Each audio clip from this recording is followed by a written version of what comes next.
This is Broad Radio. For you, by you.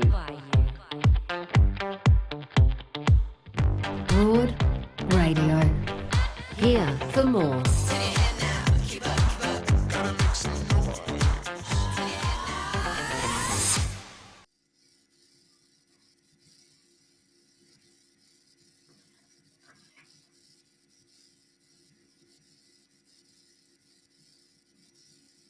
Hi, how are you? Unfortunately, I can't hear you, Joe. I've got some terrible sound issues. You've vanished from my ears. No, this is no good. Well, we will sort that out. I've got you. Are you there? I've got you. Technology, thank goodness. Oh, thank goodness. Well, let me tell you what's coming up on the show today. Today, we are bringing you the first of our in-depth interview series. We're calling it Broad Radio Amazing Lives. It's our opportunity to explore someone's amazing life. And ahead of the Aflw Grand Final this weekend, we welcome philanthropist, businesswoman, and one of the people instrumental in creating AFLW, Susan Alberti. She'll be joining us.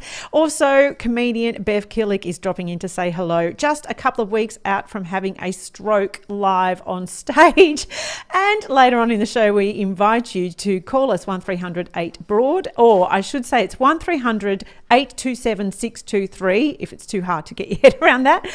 We welcome you on the show. Give us a call anytime, 1300 827 623.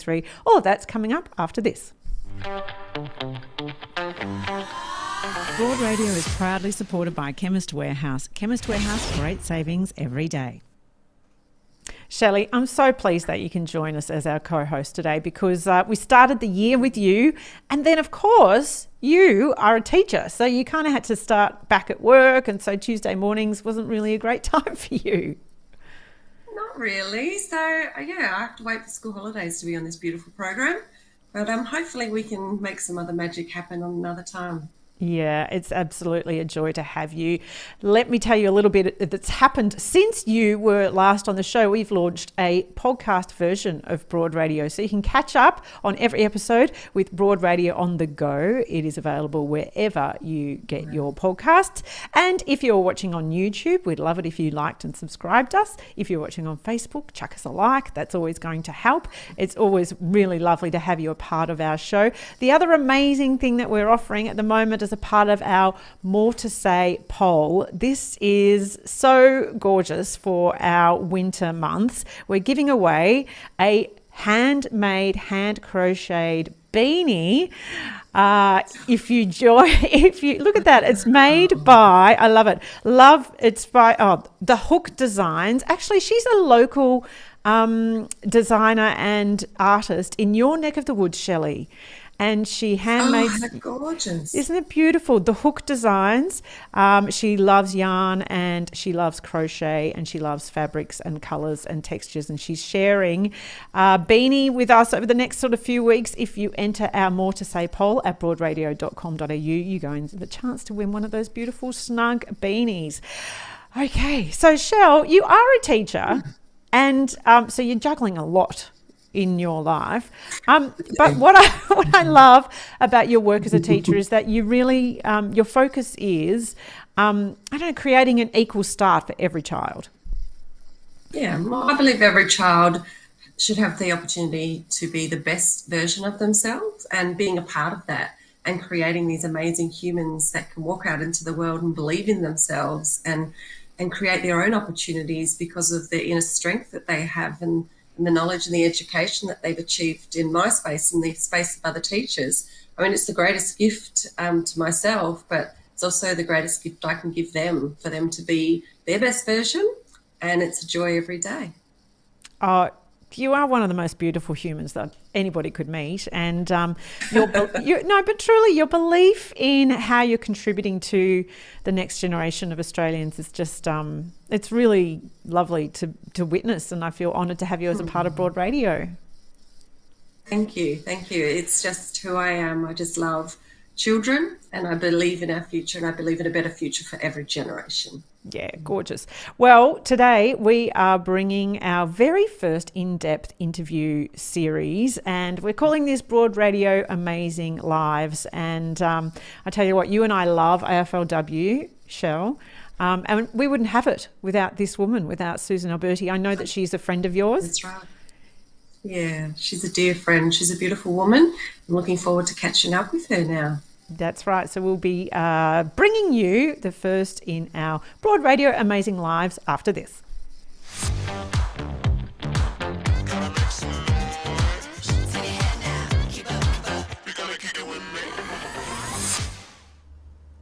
Well, we absolutely love AFLW here at Broad Radio. We also love women who are incredible leaders and carry with them stories of great resilience. And our next guest embodies all of those three things. We absolutely are overjoyed to welcome to Broad Radio. She is a philanthropist, a businesswoman, and was instrumental in creating AFLW. Susan Alberti, it's lovely to see you. Thank you very much. It's lovely to be here.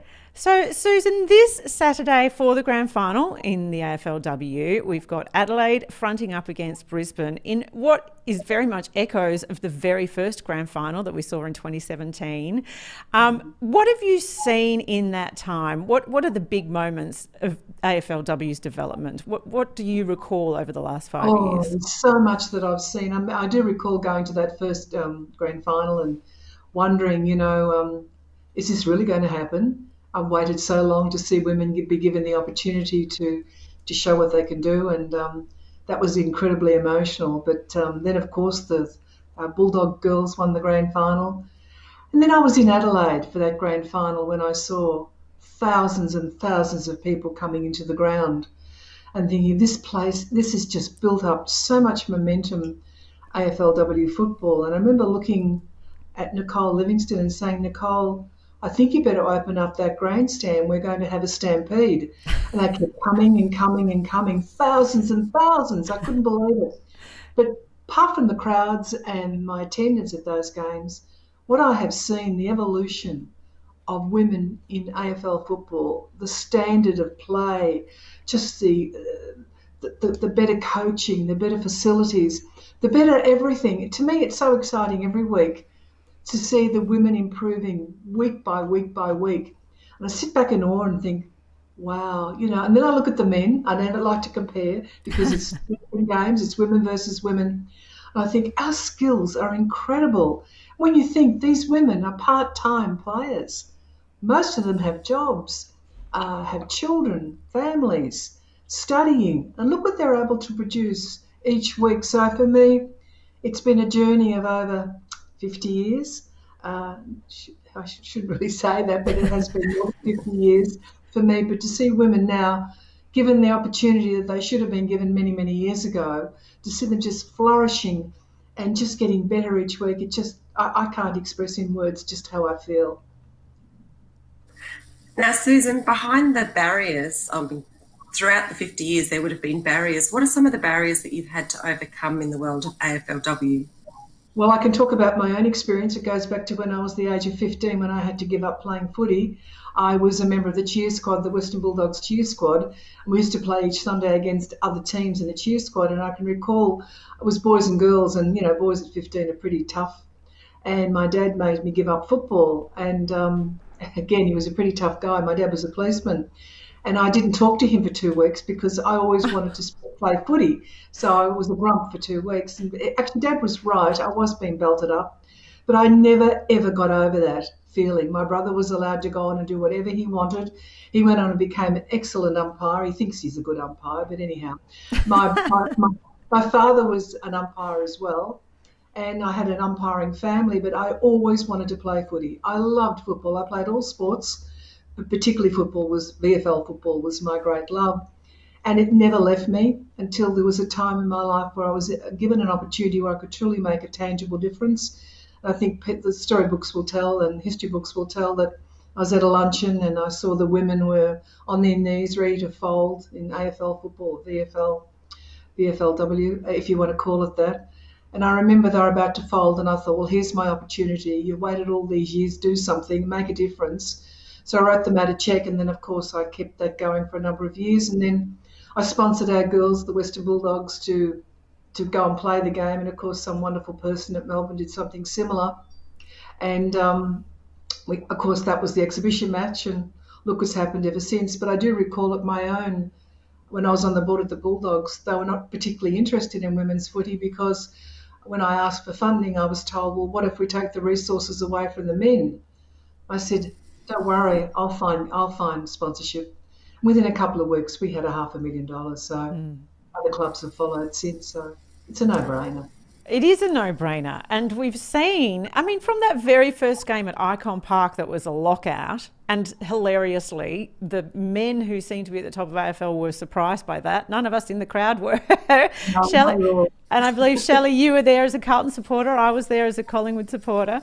Yeah, we've seen the popularity grow and grow. It's just so exciting, and we're really indebted to you and all the people that have made this a reality, Susan.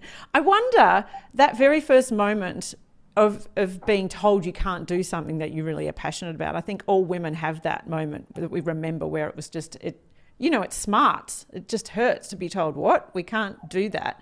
I wonder if that was the driver, and all this time, how many doors have you had slamming in your face when you suggested? Just going back, I mean, I've been in the building industry for 45 years and I was the lone woman. So I've been used to working with men. So it's not been something new to me, but I'm a person that never takes no for an answer. If I believe in something, I'll just keep on going and going and going. Yes, I've had many doors slammed. I remember seeing the previous CEO and I think he thought I was some sort of nutcase when I walked in, and when I walked out of there I felt like I'd been to the school headmaster and smacked over the wrist for being a naughty girl. What do I know about women's football? Well, what don't I know about women's football? I've played the game, I've supported the women, and we've got some incredible talent out there. And when you look at the numbers now around the country, about 600,000, well, I'm not on my own, am I? I mean, there's so many other women who want to play the game, so lots of doors slammed. But I've been used to that. In the building industry, it's the toughest gig you could possibly be in building, having to deal with men every day of the week. But I've always remained true to myself. I've always remained a lady, and they've treated me accordingly. And if they don't like it, well, tough. I'll just keep on going, and I'll keep pushing, opening doors. They can be slammed as much as they want, but I'm very resilient. I grew calluses, I think, when I was about 15 on my hand. So before we touch on the building industry, tell us about the Bulldogs and why you love them so much. It's a very simple story. My father was stationed in the police force at North Melbourne, the blue and white. And this is a really strange story, but it's the truth. And I was 6 years old, and that was a long time ago, and I said to my brother, I don't like blue and white, and Dad wants us to barrack for the shinboners. And I never did as I was told. Oh, I did occasionally. And I said to him, how about we go for red, white and blue? And Richard and I, we sealed the deal when he was 7 and I was 6, and we barracked for the red, white and blue, which was Footscray. And that is the honest truth. I've never lived in the west of Melbourne. I have always lived in the east of Melbourne, and that was the start of my support of the Western Bulldogs, red, white and blue. Well, they're very fortunate for it, aren't they? Yeah. So speaking about your incredible influence in the building industry as well, Susan, I know that you are a patron for women in construction, and you've had an incredibly successful and long career as a leader in construction.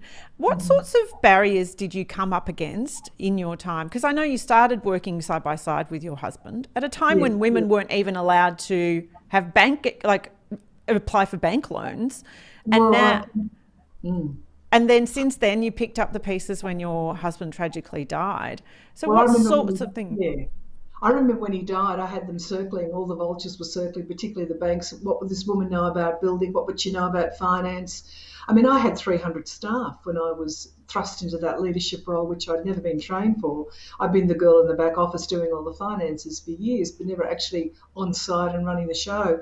Plus, we also had 3 other businesses, and I had another 100 staff, so I had about 400 staff that I was looking after. So it was a very difficult time for me, but I just continued on the way I've always done in my life. I've focused on what the job at hand, and I had a lot of work that had to be completed. I knew it had to be done, otherwise I would have gone under, and I didn't want that to happen. And I know that my husband, he would have been the same. If it had have happened to me, he would have continued on, which is what I did for about 10 years in the construction industry. I had to prove to myself that I could do this. I could do it on my own. I went into a bit of residential as well, but mainly our work was industrial and commercial, very large developments on our estate in the eastern suburbs of Melbourne. So it was just, I was learning on the job. It was tough. I had a lot of sickness around me in my family. It was very tough emotionally, but I've just had I knew I had to complete these jobs. And if I didn't do it, that would be the end of me and the end of these people that depended on me for their employment. So leadership, I learned about it very, very early on in my life, and it was something I was never really trained for. But I joined an organisation, the CEO Syndicate, and they were all men. They were the most remarkable men I have ever met, and they supported me along the road. I was able to go in there and talk openly and freely about my concerns about the business and the direction I was heading in, and they really were wonderful men to me, as were the men when I was at getting my building licence, because I didn't have a licence. I was surrounded by the most incredibly supportive men, and I was very good in the paper roll of things, and I was able to help a lot of them. They were migrants to this country, didn't speak a lot of English, and I'd learnt Italian. I'm not Italian. I was born in Australia to Australian parents, and I helped them with their paperwork, and they embraced me in the workshop, and those men were the most remarkable men I've ever met, and to this day I'm still very grateful to them, and I'm still friends with them. I'm still friends with a number of the CEO Syndicate, although I don't go there anymore. I feel I can manage pretty much on my own now, and so it's been quite a journey for me. It's been very tough. It was a male-dominated industry, and I had to deal with unions. My husband, all of a sudden, whenever we had to deal with unions, he did not speak any English. He had to go off. He played that card more than once. So I learned early on. Yeah, yes, Charlie. Oh, beautiful. So what have you seen in changes in the gender equality in the construction industry, and what still needs to change? Oh, a lot needs to change, Shelley. In the last 25 years, we've only seen 2% of trades in this country are women. 25 years has been the same. There are a lot of young girls out there who would like to be apprenticed and do the trades, but one, we've got a problem within the TAFE organisations where we don't have enough teachers.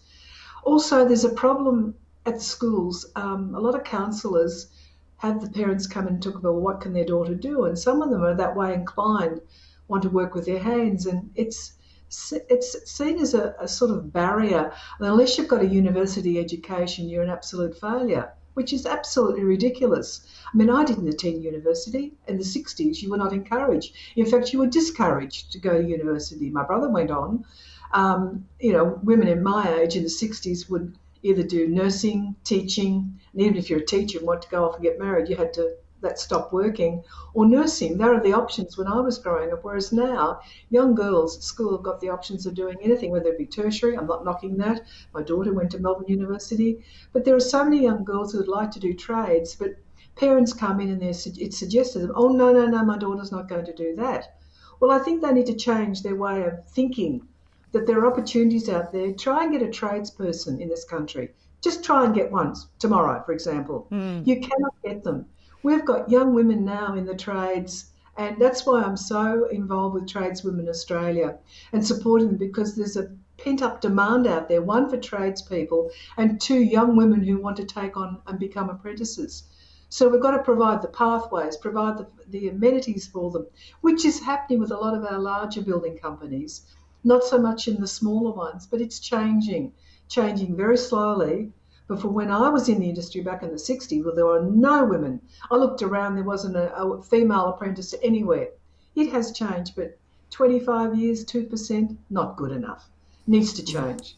And do we need somehow to instill in young girls and young women a sense of confidence when they walk into a space where they may be outnumbered by guys? Absolutely. And that's what I do. I talk to them all the time when I go and visit schools and say, if this is when you wake up in the morning and this is what turns you on and makes you happy, you go and do it. I see, and this is no disrespect for university students. As I said, my daughter did a master's at Melbourne University, but a lot of our students come out of university with degrees but no jobs, and it's not what they really wanted to do. So we need to inform these young girls at school that there are so many opportunities out there, and you can have an incredibly successful career and life in a trade, and you can, be not only just, you'll be happy within yourself too, and you'll be doing something you really enjoy doing. So we need to instill into our young girls at a very early age, I think, Shelley, you know this better than anyone with our children at school, they can achieve anything, they can do anything if they set their mind to it. And I know that's how, when I was younger, I suppose I was a bit different to most kids, and I came from a school of hard knocks, and to survive I had to work very, very hard. It was not easy. So I guess sometimes we make it a bit too easy for our children, Yes, I can be guilty of that. I'm trying to be diplomatic here. We do. And to survive, I had to do what I did and just take the hard knocks and just keep on going. And I guess you can see now it's flowed right throughout my life, whether the building, trade, sport, business. It's called fighting for survival and not giving up, ever giving up. And we need to instill in our children that they need to stay focused, do what really they enjoy doing. They don't have to have a degree to be successful. And some parents, I'm not saying all, live through their children. Well, that's really not what you should be doing. You should let your children grow. I mean, Shelley, you know this better than me. You're a teacher. I'm just a businesswoman. I know where I've come from, and I watch children, watch how they evolve. I watch the grandchildren. I want them to be happy. I want them to be happy in whatever they choose in their lives, not because they've got 3 degrees or whatever. Just do what they want to do in their lives and be happy. Feel fulfilled. Well, passion is necessary, isn't it? Yeah, absolutely, Shelley. It really is. Susan, we can't let you go without mentioning in your story of resilience, of course, is the Susan Alberti Medical Research Foundation, which has raised, I believe, over $100 million. That's unbelievable amount. Twice that, 200 million plus. Incredible. And you established that in honour of your only daughter, Danielle, who tragically died at 32. No, I already had that established before she died. I was chair of a major organisation and an international one. And I wanted to make sure there was no middleman. I choose to fund all my overheads. That's my choice. Any dollar that I raise goes straight to whoever's made the, whoever I believe is the one that should be the recipient of the funding, whether it be diabetes, cancer, heart, whatever. And that's what I do every day of the week now. I visit laboratories, investigate medical research as to what's going on here and around the world. I lobby hard government for funding for medical research. More broadly now, not necessarily diabetes. It just happened to be that I'd already started my foundation because I didn't like the idea of a middleman and percentages going where I felt all the money could go to straight to the source. So yes, I guess the continuation of my foundation, you could say, is in honour of Danielle, and I know she would have wanted me to continue my work, but it's something I've been doing now for 40 years, so it's innate. I love what I do. I love the people that I meet. I love putting organisations together that can, and I find it many times, by putting these organisations together, they can have much more strength in their applications for funding, and then I'll come in behind them and support them. So yeah, it's something I really enjoy doing, and I love making a difference. Beautiful. What drives you every day, Susan?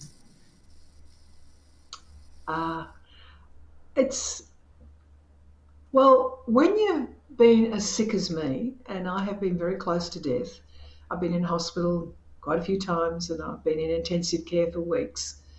When I was lying in intensive, or actually prior to then when I had cancer and I was given a very slim chance of survival, I thought, well, I'm going to change my life if I want to live a little longer, because I was very unhealthy, very unfit, too busy worrying about everybody else, not worrying about myself. And then when I was rushed to hospital for open heart surgery with 5 blockages and in hospital for many weeks in intensive care, I made a decision that if I was given a chance to survive and get out of it, and I was not a very good, my kidneys had failed and I was just very sick, very, very sick.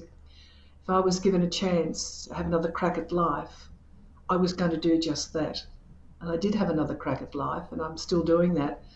But if it wasn't for 4 incredible specialists, one being a woman who gave it to me very straight, if I didn't change my life, I wouldn't be living much longer. And you asked me the question, what keeps me going? Well, I had too many things to do and to achieve, particularly medical research, when I saw Australia was at the cutting edge of so many new developments in cancer and diabetes. I knew I had to change my life, and I did. And the story goes, well, I've lost an incredible amount of weight, and I think Shelley may have seen that over the years. Lost an incredible amount of weight. I've now got more energy, more joy de vivre than I've ever had in my whole life. I love life. As you say, I said to you, I woke up at 4 o'clock this morning. I've got too much happening in my life. I'm not going to waste a moment.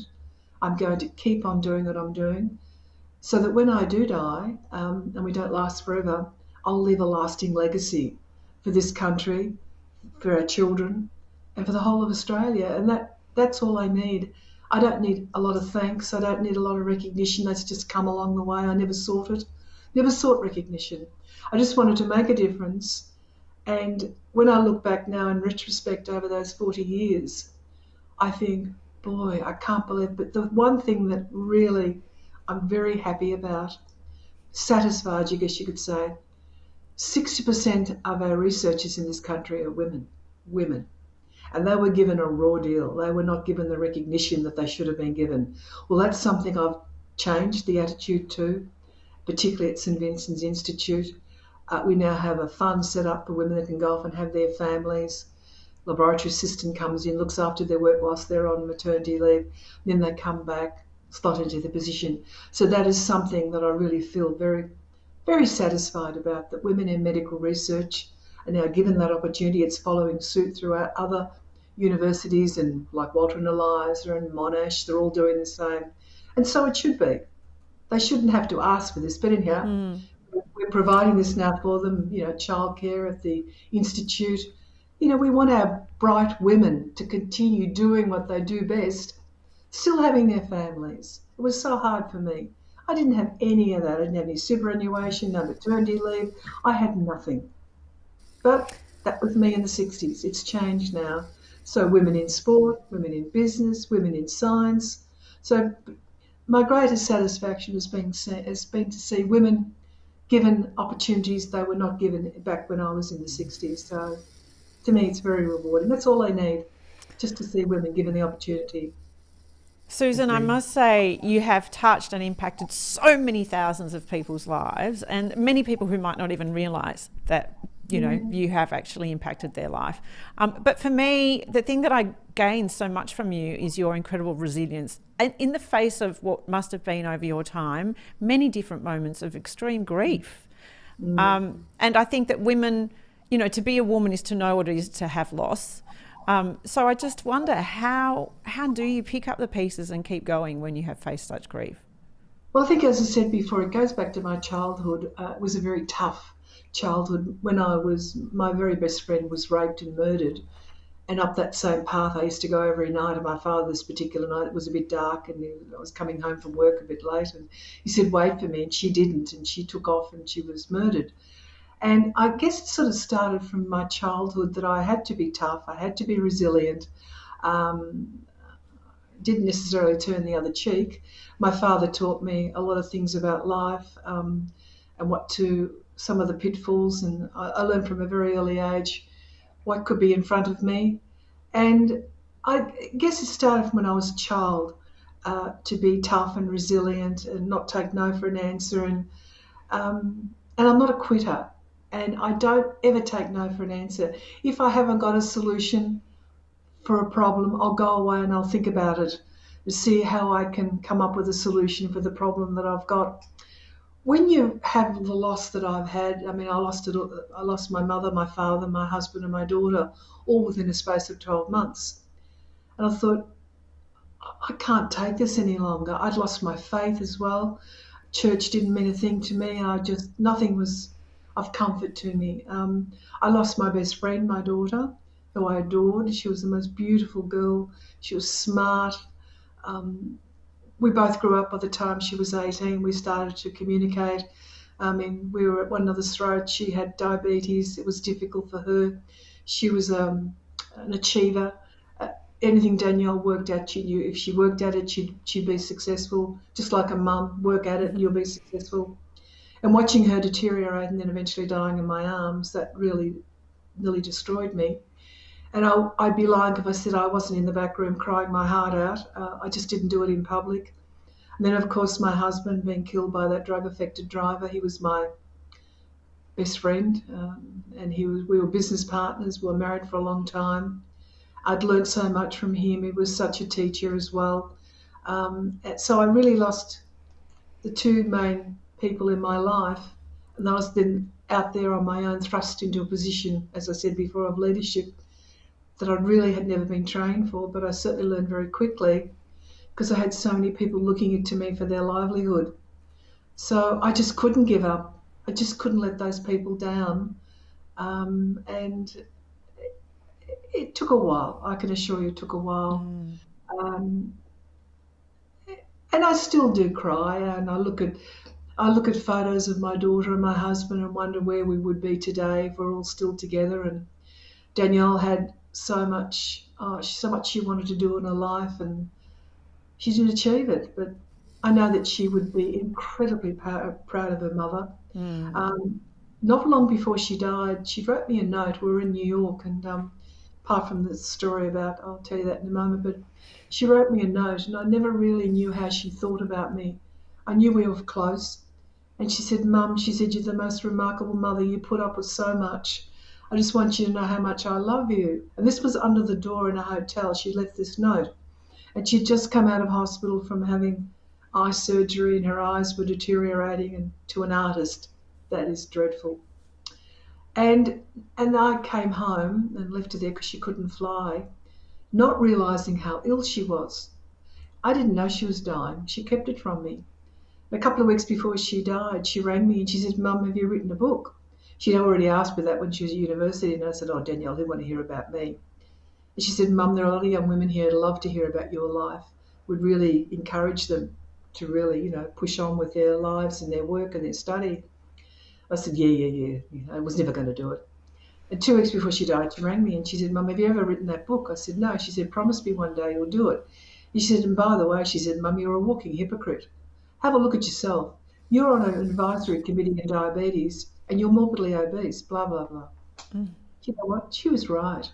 I didn't realise. I didn't want to acknowledge. I was too busy looking after everybody else. It was my daughter, 2 weeks before she died, that gave it to me. Really, it was very tough what she said to me. And I was a walking hypocrite. How could I tell other people what to do when I myself was not looking after myself? So you ask why I'm tough. You ask why I'm resilient. My daughter, she struggled till the day she died, and she had so much to look forward to. She was so talented, and yet I've been given another opportunity to continue on. So I'm not going to knock the chances I've been given. I'm going to continue doing what I've always done, God willing. So long as I've got the strength, the resources and the wherewithal to do it, I'll keep on doing it. Not in Danielle's memory, but she was a super, super young lady. Oh, Susan, we're so grateful to you for sharing so much of your story with us today. And this Saturday, when those girls run out onto the field for the AFLW Grand Final, what a glorious moment that is. And I'm sure that you gain such great satisfaction from that. Oh, I'll be there. I'll be there. Don't you worry. I'll be there. We Me must too. ask you, who's Can't your wait. tip? Who's your tip between Adelaide and Brisbane? No, I don't like to tip the two teams because I love all the girls. I've got 600,000 young women out there that I love, and I just want them all to be successful. It's a difficult one. I think maybe Brisbane. Okay, I like understand. their coach, Craig Starcevich. I I remember like when I him was. too. He's a really good coach. He was on the committee with me all those years ago when we gave out the licenses, and I thought, oh, you're a cut above the rest. I really do like your strategy, and I think maybe Brisbane, maybe. But I don't. I just want it to come a draw. There you go. Yeah. I know it's good like a public play, but I can't help it. Well, Susan Alberti, thank you so much for your time today and for all that you have done for AFLW. It means so much to women and girls all around Australia. I'm happy to do it and I'll continue doing it. Thank you. Thanks, Jo. Thanks. Thank you. Thank you. With my respiratory issues, I know I have to quit smoking. And quitting before I'm 40 means I'll live up to 9 years longer. What will your future hold when you quit? Make your next quit attempt at Chemist Warehouse. Broad Radio. Talking inspo we love, info we need, and sharing more of us. Watch and listen live every Tuesday 9 a.m. Australian Eastern Daylight Savings Time at broadradio.com.au or find us on Facebook, Twitter, YouTube and LinkedIn at Broad Radio Oz. Talk to us live. Call on 1300 8 Broad. Catch up on demand anytime, anywhere, every time, everywhere. On the train, we'll be here. 2 a.m. existential crisis? We've got you covered. Broad Radio. Here for more. Shelley, what an extraordinary woman Susan Alberti is. She's one of the best, you know. She mentors, she loves everybody in her space, and she's so generous. She's such a beautiful woman. It's true. And on our Facebook, we've had a lot of people commenting saying she's one of the greatest. In fact, Katrina is suggesting, is there anything Susan hasn't done? And Michelle replies, there should be a statue of her. Wouldn't that be good? Yes, or possibly an award in the AFLW named after her, I also read. Yeah, that would be and great. Agree with. Yeah. So AFLW Grand Final is this weekend, and you and I both posed the question yesterday on our respective Twitter feeds. What do you love about the AFLW? And, well, I must ask you, what is it you love about AFLW?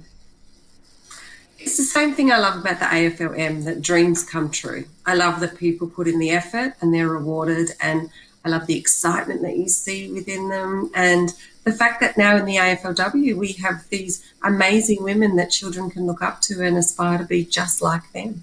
It's really true. You just see the crowd is full of young girls just with stars in their eyes watching someone play, thinking maybe that might be me one day. And I remember when it started, and my daughter and my nephew, her cousin, they're the same age, and they would play kick to kick, and it was always they'd commentate themselves at the MCG, you know, in a male league. I love it. My daughter couldn't, you know, she couldn't do that in a way that really felt meaningful. But as soon as AFLW came along, suddenly she could. That's right.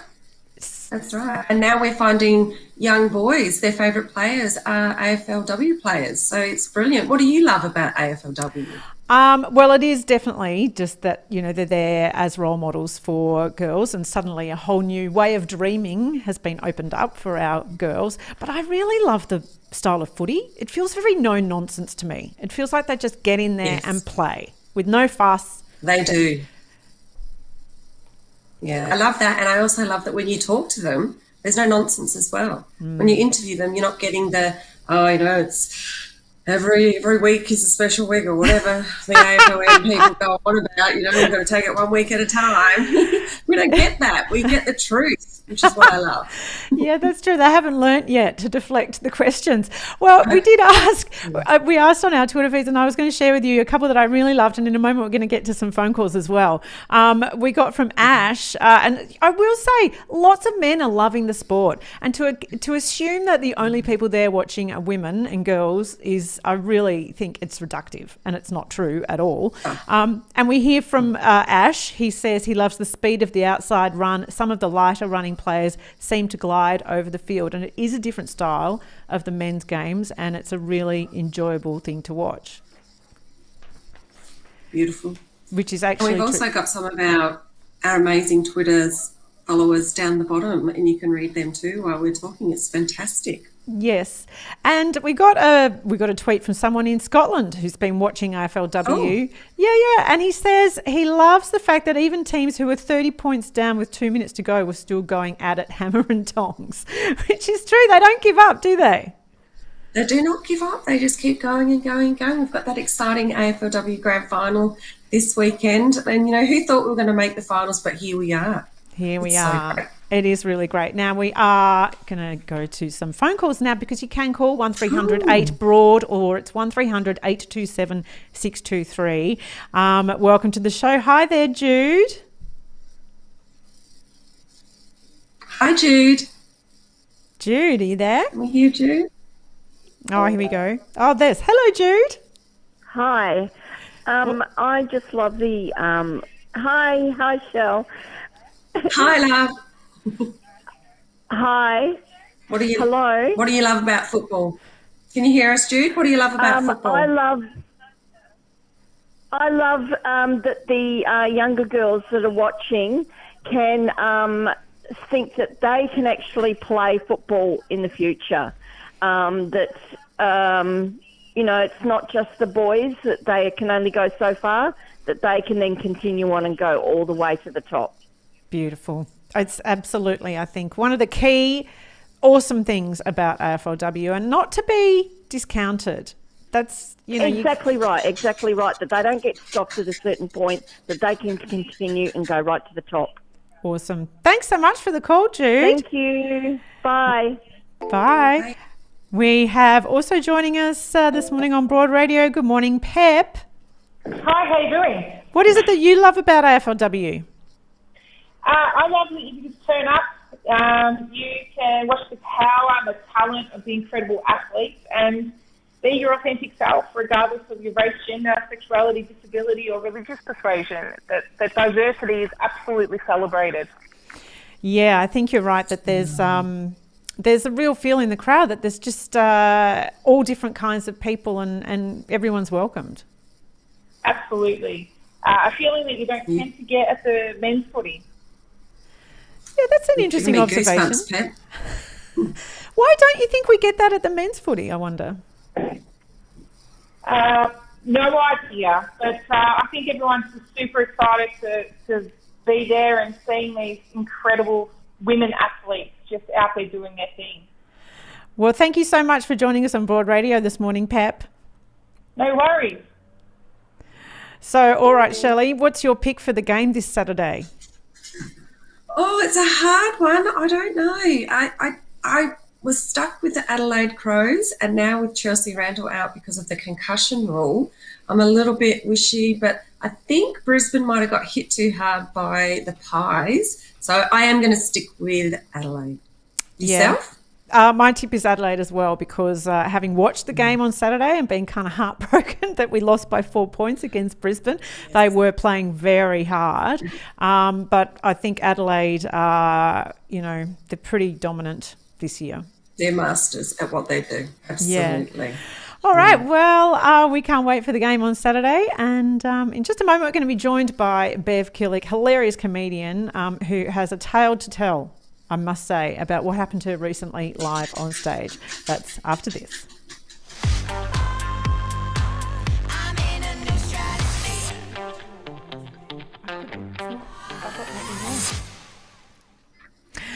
Well, we did have Bev Killick due to appear on Broad Radio only a couple of weeks ago, but unfortunately she had to cancel at the very last minute for the very good reason that the night before she had had a stroke. Can you believe it? And she joins us now. She's okay, it seems. Hi, Bev. It does actually sound quite ridiculous when you say it like that, because I can remember when Pippa phoned me in the morning just to get the brief and talk about what we were going to say, I had to leave the conversation because I couldn't talk to her properly. And I just thought it was because it was, just having woken up. But it turns out, no, I was that was the day that I had the stroke, that Friday. Oh, really? So the beginnings of it was there, just in that preemptive interview with her. Okay, so tell us, it's sort of a story that you've told a few times, I know, because, it is extraordinary. What happens when you're having a stroke on stage? Well, I didn't know that I was having a stroke on stage. I just thought that I was losing my words and I wasn't sure what was going on. It wasn't really until afterwards when I was diagnosed with a scan at about 2:30 in the morning So on stage, all my language centre in my brain had started to just go. So I couldn't recall words like pram. So my jokes, I was just like, you know, the thing you push along with the kid. You know what it's like, Joe, as a comedian. If you can't recall the actual words, you're not going to get the punchline. No.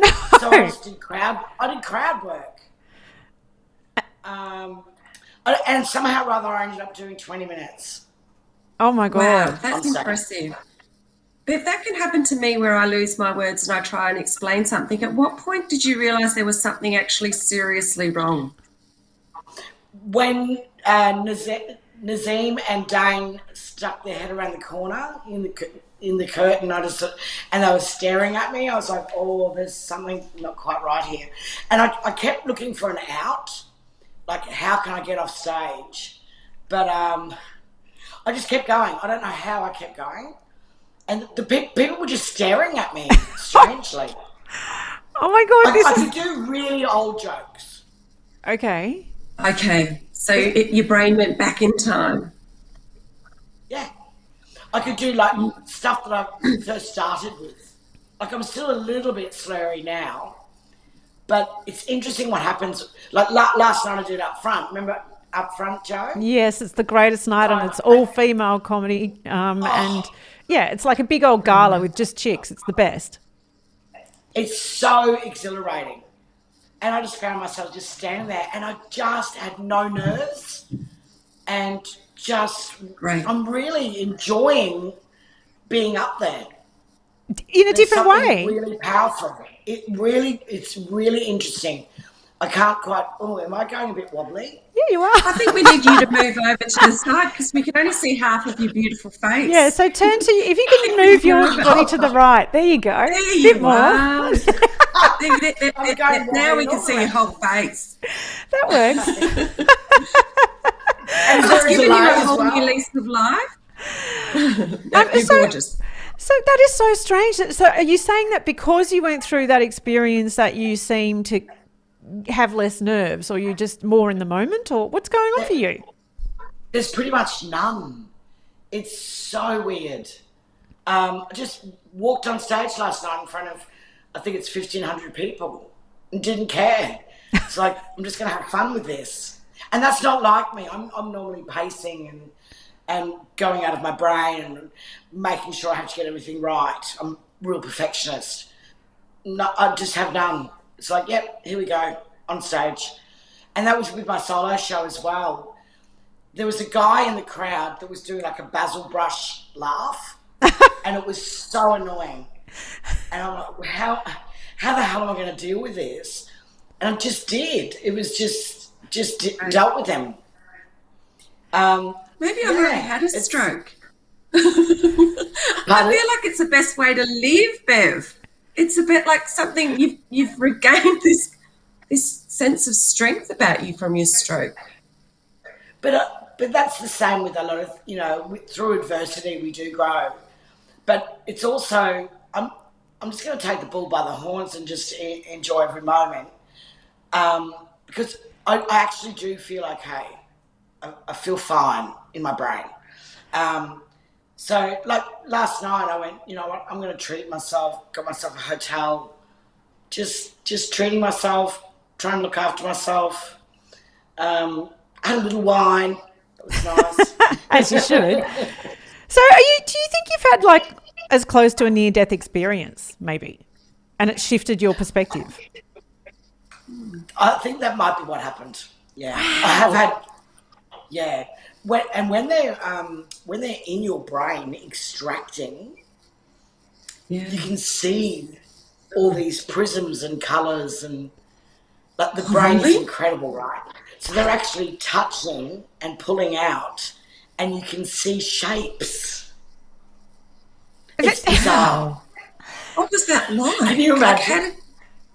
So you were awake like the whole time? I was awake. And I could hear them talking the whole bit. And they were getting really excited when they got one bit. They go, yeah, we've got that bit.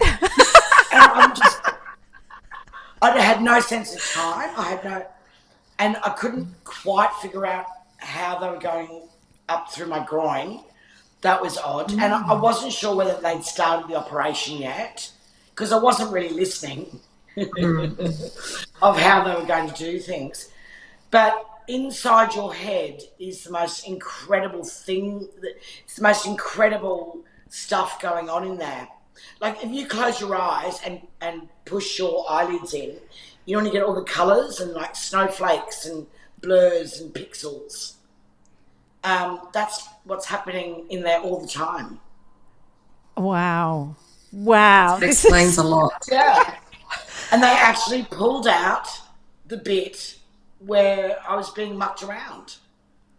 Oh my God. It's unbelievable. Yeah. That is unbelievable. But they do this thing. So you... They ask you your name. They ask you your name, your date of birth, where you're from, all this sort of stuff. And I first said, my name is Beverly Johnson, which is my birth name. Mm-hmm. And I'm from Mundingborough, which is a house I lived at in Townsville. And when they asked me the date, I went, how am I supposed to know? So, yeah, and they won't let you go until you get everything right. Wow. So now what are you going to do with this new found perspective of life? Are you going to go off and start a new hobby or chuck in your life and do something else? No, I love comedy too much. And, well, I'm going to embrace how it is now. Comedy right now for women is absolutely exhilarating. I mean, when I first started, and you'd remember this, Joe, you wore pants. You tried to do what the blokes do. You had to sort of, you had to be better than good. Now it's just like, just do it. Get on with it. Wear a skirt. Wear makeup. Don't wear makeup. It doesn't matter. Just be yourself. Be whatever it means to you to be a woman up there. Just be that. You don't have to, I don't know, I don't have to change my authentic self anymore. And I can be as loud and as rude as I want. I gotta say, Bev, I mean, I have known you for decades and you are someone who I cannot believe ever was not your authentic self, because I used to look at you and think, why is she like that? And I'm so consumed with self-doubt. Well, there you go. Maybe, this next journey is going to blow everyone away. There were parts of me, Joe, where I had to keep, I'd come home and I'd feel bad for being so naughty or for being so rude. And I think a lot of it was shock value. I would do a lot of things to shock. So, yeah, I don't know. I just really want to be able to do these things without guilt, say all the things that I want to say without guilt, and just, and for the blokes, just, like I'll do ships and whatever, and a lot of men come up and say, I don't usually like women. I don't usually like female comedians, but you're okay. And you're a bit rude for a woman. And it's like, the guy that was just on was so vulgar. But somehow, rather in comparison, you're really rude. Yeah. Yeah. Not okay. Complete sense. Now, Bev, I saw you at the Jean Hales. I saw you at the Jean Hales Women's Health Week Comedy Gala, and you were absolutely hysterical. I literally nearly wet my pants. I want to thank you for the continence pad that was in the gift bag. But you're the continence champion. Tell us how this developed. How did this happen? They were looking for someone to represent Continence Foundation that was my age and had maybe had some problems before, and they could just be a spokesperson for it. And I think at their very first board meeting, about 5 hands went up and said Bev Killick. And I just went, and I ended up writing the jokes for it and the ads for it. And I got so much from it. I mean, I got some really good money, which was great, and lived quite comfortably for the next couple of years just doing that campaign. So it was a win-win for sure. But I ended up through the course of doing physio and whatever, so that I could talk about it properly. I'm now recovered. I don't wet myself when I cough. I can jump on a trampoline. I'm fine. Are you joking? Wow. I didn't know that was possible. Because I will not jump on a trampoline.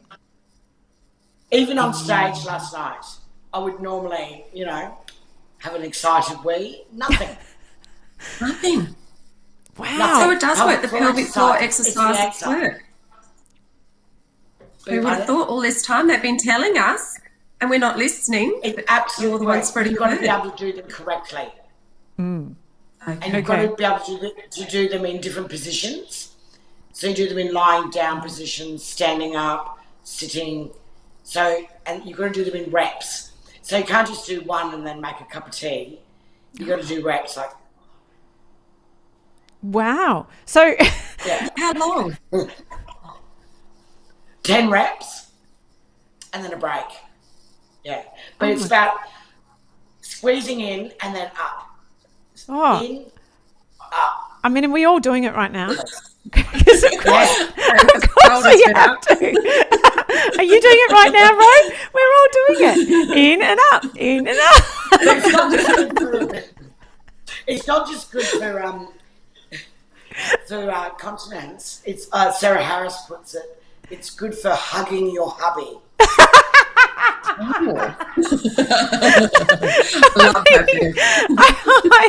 I imagine that you've got teeny tiny dumbbells that you're able to lift now. I love that. Yeah, no, isn't it just a mad world where you front this campaign and you're willing to, fib a bit and go, oh yeah, it worked for me. And then it ends up it does. Wow. It's crazy, really. But yeah, I just became known as the wee woman. I was like, oh, that's the wee woman. And now I'm the Mars bar woman or the burly bra woman, the tuna woman. Well, now you'll be known as wee woman. now you'll be known as the woman who had a stroke on stage and recovered. It's extraordinary. Poster girl. Bev, we have to get going, but what an incredible story you have to tell. And where can we see you next? Because I know that your comedy festival show has finished. You just have to look at my page because I don't quite know either. Okay. On my Facebook page. Or I'm with A-List Entertainment on their website. We My will. dates are there. Oh, I'm at the Sydney Comedy Festival. Oh, there you go. When are you doing the Sydney? Beautiful. When are you doing the Sydney Comedy Festival? 8th and 9th of May at the Enmore. I'm doing my show Don't Tell Tony, which is all my naughty stories that haven't made it through to his ears. Oh. So, really, quite rank stuff. And this is the new fearless Bev Killick, so do get out and see her for the Sydney Comedy Festival. Thanks so much, Bev. It's just been a delight to speak with you, and I'm glad that we got you on the show eventually. And I'm really happy you're okay. I'm so happy. Yeah, take care. Yeah.